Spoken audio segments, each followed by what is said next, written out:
Hi everyone, my name is Steph, this is Kidlit Joy and welcome back to my channel. Today I'm here to review Pocket Bear by Katherine Applegate, which is one of their newest releases, I believe. I think it has come out in text copyright 2025. This edition came out in 2026. This is a really beautiful book that I found in a bookstore, and because I loved Willow Dean when I read it last year, now I'm just picking up everything by Katherine Applegate, who is also K.A. Applegate. I was reading K.A. Applegate when I was growing up, so I was pleasantly surprised to find out that connection. The reason I picked this up is because I think Willow Dean was just written so beautifully, and this book is no exception. But I'm going to start by reading the blurb and then I'll talk a little bit more about the book itself. Born during the throes of World War I, Pocket was designed to fit into the pocket of a soldier's jacket, eyes sewn a little bit higher than normal so that he always gazed upward. That way, when the soldier glanced at his pocket, he would see an endearing token of love from someone back home, and hopefully a good luck charm. Now, over a century later, Pocket serves as unofficial leader of Second Chance's home for the tossed and treasured, where stuffed toy animals are refurbished and given a fresh opportunity to be loved. He and his best feline friend, Zephyrina,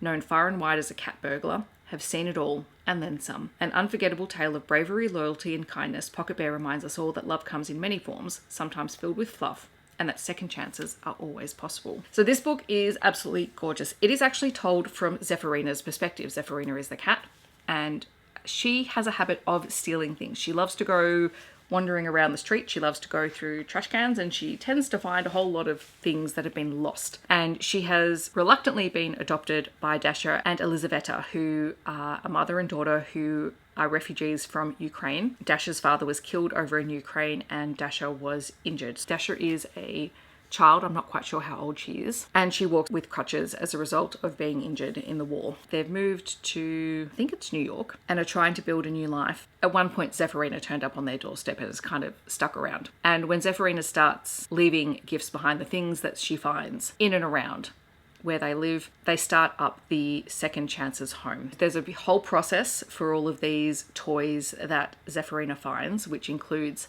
a 3-day probationary period where they are sitting outside the front of the house so that if anyone has lost it, they can come and find it. I think one of my favorite things, I've got to find where the sign is. Our cat is a burglar. Please accept our apologies. So there's the little trolley that they put all the things that Zephyrina leaves behind. If the toy isn't claimed within 3 days, then they begin the process of cleaning the toy and preparing it to be rehoused.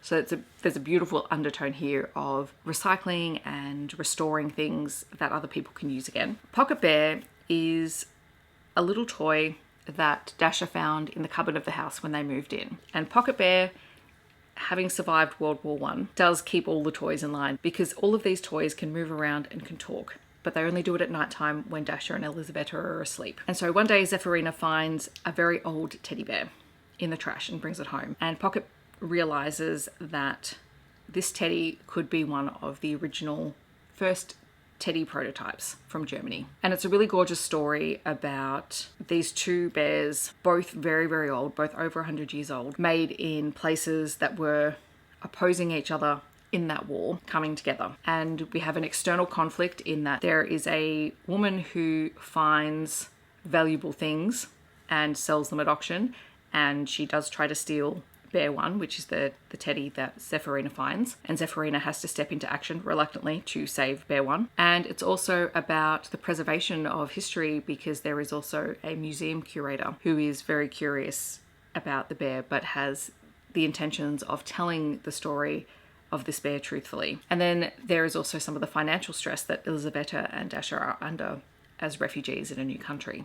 So there's a lot going on in this book, and it's absolutely beautiful. And I think being told from Zephyrina's perspective, because Zephyrina is a very, one would think initially, quite selfish character. She was born and grew up on the streets, had to survive, and then kind of adopted Elizaveta and Dasha, and now just kind of does all of these things, but also finds herself helping. She helps other toys by bringing them to Dasha, who looks after them and takes care of them and rehomes them. She goes after Bear One when Bear One is taken from Dasha, and she's always been there to support Pocket as Pocket is leading the other toys. So it's really interesting because it's also Zephyrina's story of her opening up and being willing to be fully accepted as part of the family. So I just loved it. It's so beautifully written, and I just kept turning the pages, and the illustrations inside it, actually I wonder if it says, so Charles Santoso did the illustrations in the book, and I loved it. And there's a little bit of information about at the back of the book about mascot bears, which is what Pocket Bear is,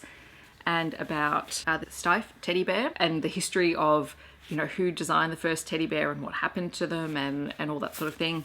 So it's a really cool book. The book is definitely set in the modern day, but it doesn't necessarily feel like that. It kind of feels timeless. So I'm so glad that I picked this up and read it, especially during middle grade March.